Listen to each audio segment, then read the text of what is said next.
Bahasa Indonesia ditetapkan sebagai bahasa persatuan pada saat Sumpah Pemuda tanggal 28 Oktober 1928. Kemudian, sehari setelah kemerdekaan Indonesia, tepatnya pada 18 Agustus 1945, bahasa Indonesia disahkan kedudukannya sebagai bahasa nasional. Namun, sebelum bahasa Indonesia dijadikan sebagai bahasa nasional, dulunya bahasa ini berasal dari bahasa Melayu. Sejak abad ke-7, bahasa Melayu telah menjadi bahasa perhubungan atau lingua franca di kawasan Nusantara. Selain berasal dari bahasa Melayu, bahasa Indonesia juga telah mengalami berbagai perubahan pedoman ejaan. Sejak masa kolonialisme hingga sekarang, tercatat ejaan Indonesia sudah mengalami perkembangan dan perubahan sebanyak 7 kali.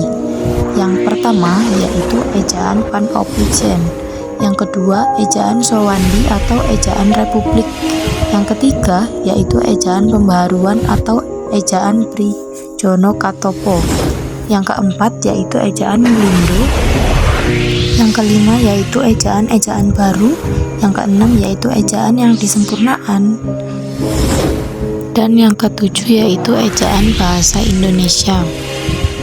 Ejaan Van Ophuijsen tahun 1901 sampai 1947. Ejaan Van Ophuijsen adalah ejaan yang pernah digunakan pada zaman kolonialisme Belanda. Ejaan Van Ophuijsen dirangkai oleh Van Ophuijsen, seorang ahli bahasa dari Belanda, bersama dengan 2 pakar bahasa dari Melayu, yaitu Nawawi Sultan Makmur dan Muhammad Taib Sultan Ibrahim. Ejaan Van Ophuijsen sendiri merupakan hasil dari penggabungan ejaan Latin dan ejaan Belanda. Setelah rancangan ejaan selesai dibuat, ejaan Van Ophuijsen diresmikan oleh pemerintah Belanda pada tahun 1901 dan digunakan selama 46 tahun. Contoh ejaan Van Ophuijsen adalah kata yang dengan menggunakan huruf J. Yang kedua yaitu ejaan Sowandi atau ejaan Republik tahun 1947 sampai 1956. Sementara itu, ejaan ini disebut juga sebagai ejaan Sowandi karena Sowandi pada masa itu menjabat sebagai Menteri Pendidikan dan Kebudayaan. Ejaan Sowandi diresmikan pada tanggal 19 Maret 1947. Adapun ciri-ciri ejaan Sowandi atau ejaan Republik adalah huruf OE menjadi U, seperti kata guru yang aslinya menggunakan huruf G, O, E, R, O, E. Ciri-ciri yang kedua yaitu kata ulang boleh ditulis dengan angka seperti ubur-ubur menjadi ubur dengan menambahkan angka 2.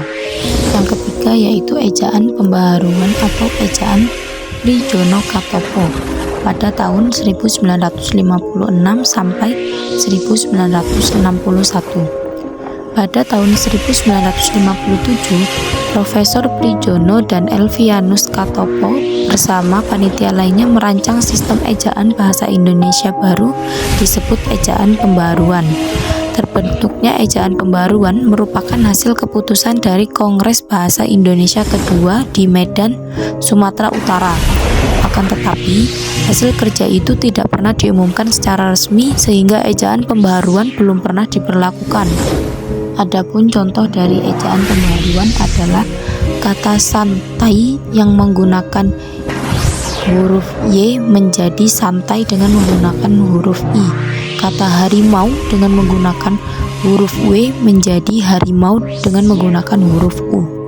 Ejaan yang keempat yaitu ejaan Melindo tahun 1961 sampai 1967. Ejaan ini dikenal pada akhir 1959 dalam perjanjian persahabatan Indonesia dan Malaysia.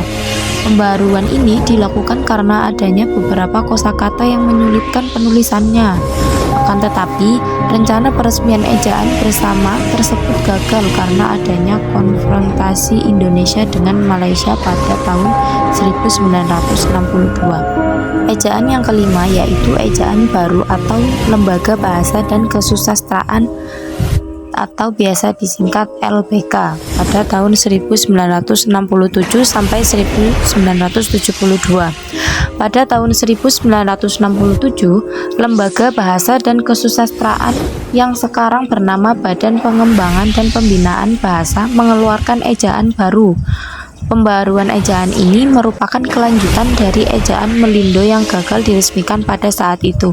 Jadi ketika ejaan Melindo itu gagal, maka dilanjutkan dengan ejaan baru atau LBK, Lembaga Bahasa dan Kesusastraan. Ejaan yang keenam yaitu ejaan Bahasa Indonesia yang disempurnakan atau biasa disingkat EYD. Pada tahun 1972 sampai 2015, ejaan Bahasa Indonesia yang disempurnakan berlaku sejak tanggal 23 Mei 1972 hingga pada tahun 2015 pada masa Menteri Masuri Sholeh. Ejaan ini menggantikan ejaan Sowandi yang berlaku sebelumnya. Ejaan Bahasa Indonesia yang disempurnakan ini mengalami 2 kali perbaikan, yaitu pada tahun 1987 dan tahun 2009. Dan yang terakhir yaitu ejaan Bahasa Indonesia tahun 2015 sampai dengan sekarang. Pemerintah terus mengupayakan pembenahan terhadap ejaan Bahasa Indonesia melalui Badan Pengembangan dan Pembinaan Bahasa Indonesia. Pasalnya, pemerintah meyakini bahwa ejaan merupakan salah satu aspek penting dalam pemakaian bahasa Indonesia yang benar. Ejaan Bahasa Indonesia ini diresmikan pada 2015 di masa pemerintahan Joko Widodo dan Anies Baswedan sebagai Menteri Pendidikan dan Kebudayaan Republik Indonesia. Saat ini, ejaan yang digunakan adalah ejaan Bahasa Indonesia atau disingkat EBI. EBI mulai diberlakukan setelah keluarnya Peraturan Menteri Pendidikan dan Kebudayaan Nomor 50 Tahun 2015. Adapun karakteristik dari ejaan Bahasa Indonesia sendiri adalah: yang pertama, penambahan huruf vokal diftong A seperti geser dan survei. Yang kedua yaitu penggunaan huruf tebal untuk judul buku dan bab. Begitulah sedikit cerita tentang sejarah perkembangan ejaan Bahasa Indonesia.